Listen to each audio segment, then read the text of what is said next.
பச்சைப்பயிர் குழம்பு எப்படி வைக்கிறதுன்னு பார்க்கலாமா? அதுக்கு ஃபஸ்ட்டு குக்கர் எடுத்துகிட்டு 1 டம்ளர் அளவுக்கு பச்சைப்பயிரை கழுவி அந்த குக்கருக்குள்ளே போட்டுட்டு 3 தக்காளி, கொஞ்சமாக மஞ்சள் தூள், தேவையான அளவுக்கு தண்ணி ஊற்றிட்டு 1 ஸ்பூன் அளவுக்கு எண்ணெய் ஊற்றிட்டு 3 விசில் விட்டு எடுத்துக்கலாம்.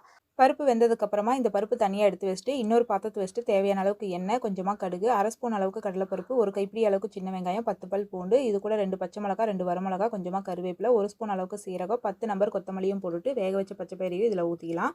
ஊற்றிட்டு 1 ஸ்பூன் அளவுக்கு சாம்பார் தூள், 1/4 ஸ்பூன் அளவுக்கு மஞ்சள் தூள், இந்த குழம்புக்கு தேவையான அளவு உப்பையும் போட்டுட்டு குழம்புக்கு தேவையான அளவு தண்ணியும் ஊற்றிட்டு இது நல்லா கலந்து விட்டுட்டு ஒரு மூடி போட்டு ஒரு 10 நிமிஷம் இது நல்லா கொதி வரட்டும். நல்லா கொதி வந்ததுக்கப்புறமா அடுப்பு ஆஃப் பண்ணிவிட்டு இந்த குழம்புல இருக்கக்கூடிய தண்ணியை ஒரு பாத்திரத்தில் தனியாக எடுத்து வச்சுருங்க. அப்போ தான் இந்த பருப்பு கடையிறதுக்கு நமக்கு ரொம்ப ஈஸியாக இருக்கும். நல்லா கடைஞ்சதுக்கப்புறமா எடுத்து வச்ச இந்த தண்ணியை இந்த குழம்புக்குள்ள ஊற்றிங்க. அந்த தண்ணி கொஞ்சம் மீதி இருந்துச்சுன்னா சூடான சாதத்தில் இது ரசமாட்டி ஊற்றி சாப்பிட்டிங்கன்னா டேஸ்ட் ரொம்ப நல்லாயிருக்கும். நல்லா கடைஞ்சதுக்கப்புறமா இதுக்கு தேவையான அளவுக்கு உப்பு போட்டுக்குங்க. உப்பு பத்தலைன்னா உப்பு போட்டுட்டு கொஞ்சமாக கொத்தமல்லி தலையும் தூவி விட்டுங்க. புளி போட்டுக்குங்க. புளி போட்டிங்கன்னா குழம்பு ரொம்ப நேரம் கெட்டு போகாமல் இருக்கும். புளியும் போட்டுக்குங்க. அவ்வளோதான், சூப்பரான பச்சைப்பயிர் குழம்பு ரெடி ஆயிடுச்சு. இதை ட்ரை பண்ணி பார்த்துட்டு எப்படி இருக்குன்னு கமெண்ட் பண்ணுங்கள்.